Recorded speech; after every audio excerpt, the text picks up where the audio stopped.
Acho que há duas ou três coisas a destacar. Uma, o António Fei.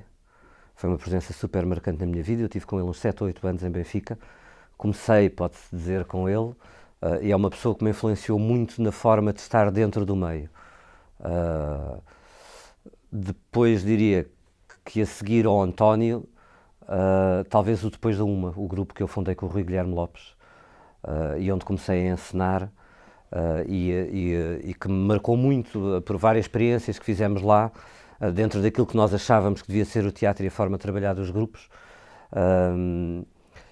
E embora tenha sido uma experiência ao mesmo tempo muito violenta, com muitas falhas, não é? Com muitos erros, ensinou-me muito e acho que me encheu muito.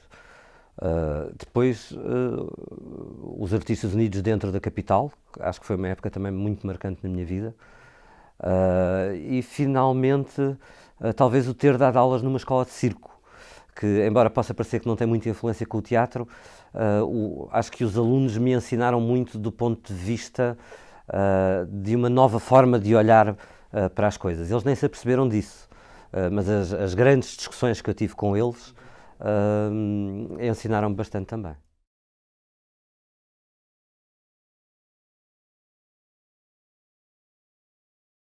Olha, os Artistas Unidos estão num sítio tramado neste momento. Aliás, todas as companhias estão num sítio tramado, mas nós especificamente acho que estamos numa situação que é, os Artistas Unidos caracterizam-se, ou tentam-se caracterizar, por fazer autores contemporâneos. E por tentar trazer uma nova dramaturgia para dentro de Portugal. Quando nós começámos, praticamente ninguém fazia isso. Agora, felizmente, há muitas companhias a fazerem isso. Ao mesmo tempo, temos os espetáculos de grande elenco, com autores não tão contemporâneos, embora mais ou menos recentes. O que me anda a fazer confusão a mim neste momento na vida da companhia é que esses são os espetáculos que chegam ao país. Ou seja, nós temos realmente os autores contemporâneos feitos dentro da Politécnica, mas que não saem para tantos lados. Acho que as salas neste momento preferem apostar mais em autores clássicos para ter garantias de bilheteira. E, portanto, é muito mais fácil fazer rodar um Tennessee, mas que são espetáculos, na verdade, muito mais caros e muito mais difíceis de montar, do que fazer um Enda Walsh. Sendo que aquilo que nos caracteriza é fazer os Enda Walsh mais do que fazer os Tennessees.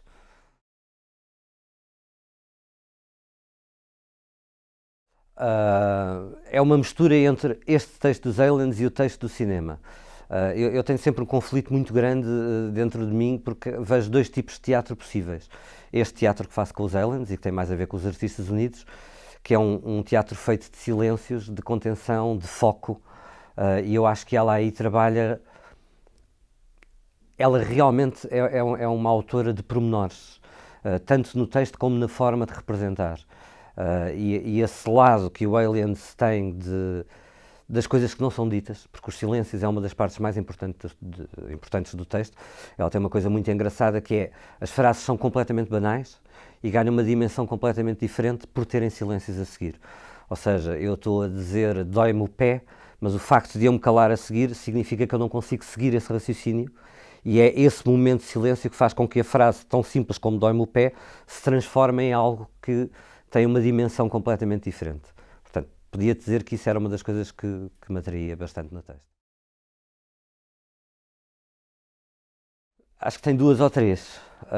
Eu acho que ela tenta passar uma imagem, uma mensagem, entre aspas, se é que podemos falar de mensagens positiva, no sentido de dizer todos nós podemos ser geniais. Todos nós temos dentro de nós a capacidade de fazer coisas. Depois podemos desperdiçá-la ou não. E essa ideia agrada-me, a ideia de que todas as pessoas são possíveis de fazer coisas. Ao mesmo tempo, identifico-me muito com aquela forma de estar daqueles personagens que se deixaram abandonar, porque realmente, e eu disse isto, foi uma das coisas que eu estranhei em quase todas as entrevistas, era esta a frase que saía, que é, eu identifico aqueles personagens com uma data de amigos meus da Damaia e da Buraca, que ainda hoje estão encostados na praceta a pensar na vida que poderiam ter. O processo foi engraçado. Eu lá tive a minha luta entre as minhas duas formas de teatro, porque eu, por um lado, consigo imaginar o processo de uma maneira muito formal, mais normal. Por outro lado, tenho um lado de mim que imagina logo o espetáculo sem ser numa sala à italiana. Tem sempre esta luta entre imaginá-los na sala à italiana ou ao mesmo tempo partir para uma coisa completamente diferente que infelizmente eu acho que agora quase não se faz em Portugal. Mas depois também penso, há uma linha estética dentro dos Artistas Unidos que devemos respeitar. E quando comecei a discutir esta peça com o Jorge, com a Rita, com o Rui Rebelo, que esteve na parte da música, como é lógico, comecei já a tentar pensá-la como seria para um espetáculo dos Artistas Unidos. A primeira grande questão era escolher o elenco. Foi mais ou menos fácil escolhê-lo, embora havia um elenco que me agradava muito e eu ainda não sabia bem a distribuição. Fiz leituras com os atores, falei um bocadinho com eles sobre a peça e optei por uma. Acho que podia ter feito ao contrário, que o resultado seria bom à mesma. E depois foi um processo natural de discussão com os atores e com as outras pessoas envolvidas no espetáculo, Jorge, o Pedro, o Domingos, a Rita. E o espetáculo foi-se montando de uma maneira muito fácil. Os atores compreenderam muito bem qual era a minha ideia e alimentaram-me bastante dentro dessa ideia.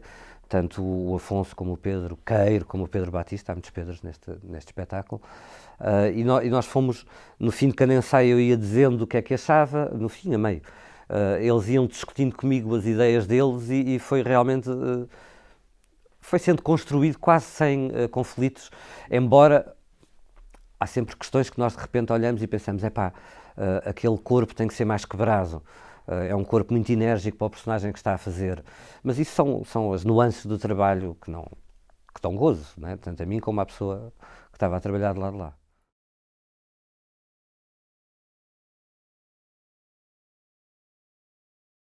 O primeiro foi um desafio do Frazão, o cinema.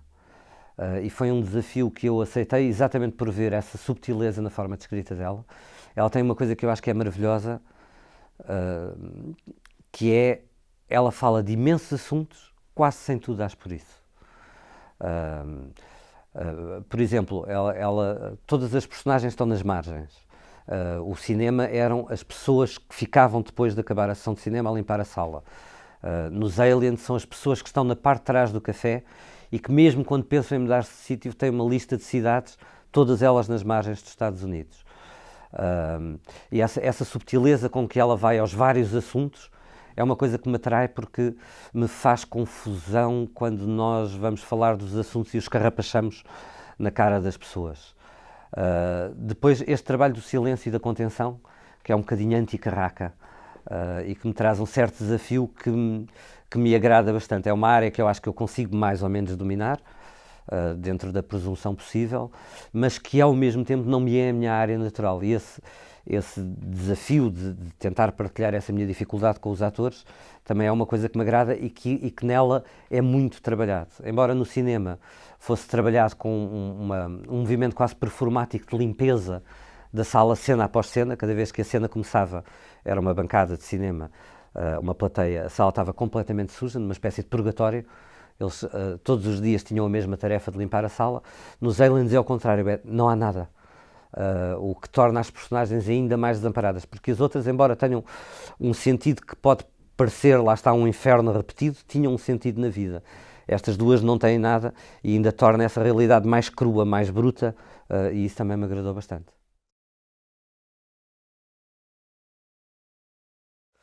Conversa. Eu preciso que o ator seja capaz de conversar comigo sobre o que está a fazer. Faz muita confusão estar a encenar sem estar a escutar o ator, ou seja, só dentro da minha ideia. Acho que os espetáculos, quando são baseados só nas nossas ideias, são mais fracos. Tentar impor a um ator uma ideia pré-concebida nossa, mas que não está dentro dele, por norma não resulta. E preciso que os atores também saibam conversar entre eles, ou seja, nós estabelecemos uma partitura, mas imagina que o Afonso um dia vem um bocadinho mais zangado e diz a sua frase ligeiramente mais zangada. O outro ator não pode fazer da mesma maneira que fez no dia anterior. Tem que reagir, tem que ter escuta, tem que reagir a essa zanga do Afonso. E, portanto, os atores têm que saber escutar e conversar em cena.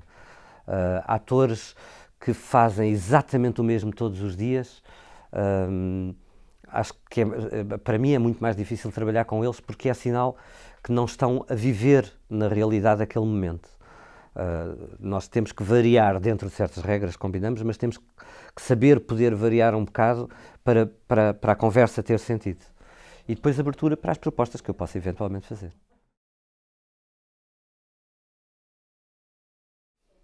O teatro em Portugal vai com as dificuldades que teve sempre. Não falando dos dinheiros, porque não vale a pena estarmos a queixar de uma coisa que todos sabemos qual é a realidade e que é grande, e para além dos dinheiros, da previsão da chegada dos dinheiros, que é outra coisa que assusta bastante as companhias, eu acho que neste momento, e agora vão-me se calhar bater por dizer isto, eu acho que nós já fomos mais interessantes do que somos agora. Neste momento, mas isso se calhar é a minha tal luta entre a sala do palco à italiana e a outra sala. Neste momento eu vejo os espetáculos todos muito fechados na caixa à frente, que é uma coisa que me faz um bocadinho de confusão, porque eu vejo o cinema a tentar ser teatro. O cinema tenta ter ecrãs que envolvem o público, o som vem de todos os lados, já tens cadeiras com cheiros e que te mandam água para cima, portanto, tenta que os atores, tenta ser a 3 dimensões, que os atores saiam do ecrã para o público. O teatro tem a possibilidade de fazer isso de uma forma muito natural. Tem a possibilidade do espaço de ação ser, o espaço do público ser verdadeiramente no meio do espaço da ação. E neste momento eu vejo muito poucos grupos a investirem nisso. A falta de dinheiro faz com que os grupos novos tenham como sonho ir para a sala pequena do São Luís ou para a sala pequena do Nacional para poder terem garantias, né, de sobrevivência. Mas todo o lado de experimentalismo, de poder ocupar o espaço de outra maneira e não dentro de um formato que existe já há uns séculos, eu acho que desapareceu. E no fim dos anos 90, início dos anos 2000, eu sentia que isso estava a quebrar. Nós tínhamos os netos do Metropolitano faziam isso, da Maria João Luís e do Pedro Domingos, nós depois da UMA fazíamos isso, os Praga no início faziam muito isso. Depois acho que tem outro problema que é continuamos a não ter muitas pessoas boas a escrever. E por muito pouco que a gente possa viver dos textos, porque há teatros que neste momento pouco vivem dos textos, tem que haver uma linha condutora que seja forte e boa. E mesmo a nível europeu, eu acho que não temos tantas pessoas boas a escrever como tínhamos no início dos anos 2000, por exemplo. E isso também reduz depois as possibilidades de escolha e de oferta.